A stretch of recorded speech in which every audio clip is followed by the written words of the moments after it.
So this is the fourth in the series of studio tour videos.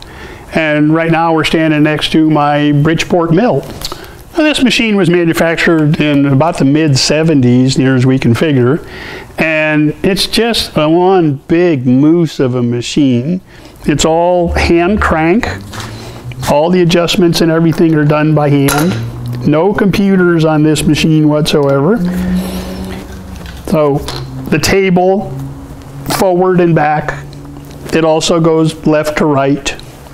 And then the whole assembly can be raised and lowered. This power head, you can loosen it up in the back over here, and you can actually tip that head to the forward or back. You can also tilt this whole head side to side and forward and backwards. So, good God, you can do just about anything with this machine. And this is my old Sheldon tool room lathe.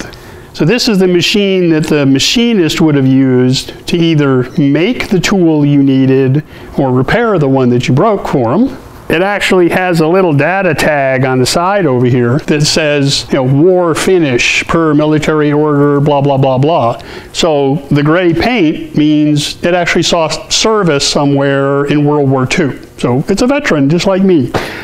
So according to the serial number that I found on it, this one's actually from the early 40s, 1940s. So just a great heavy old machine, just quality. Oh my God. I had this for several years before the original electric motor. It had never been out of the machine, but it finally wore itself out and I had to put a bearing in it from the early 40s. So that's a piece of quality right there. Well, what do I do with it? That's a good question. I've done a little whittling, you know, making a little trefoil knot, all on the mill, out of a billet of aluminum. I think the biggest thing I use both machines for is just precision.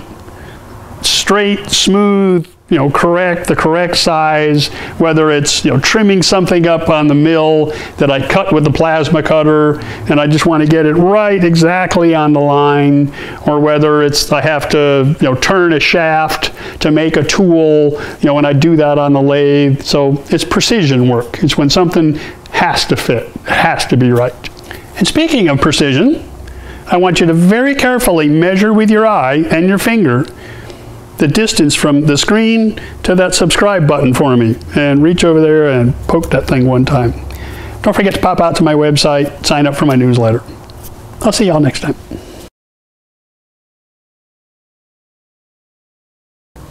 So not only does the table actually go, you know, from left to right, but it can also go, when you take the lock loose, it also goes forward and backwards.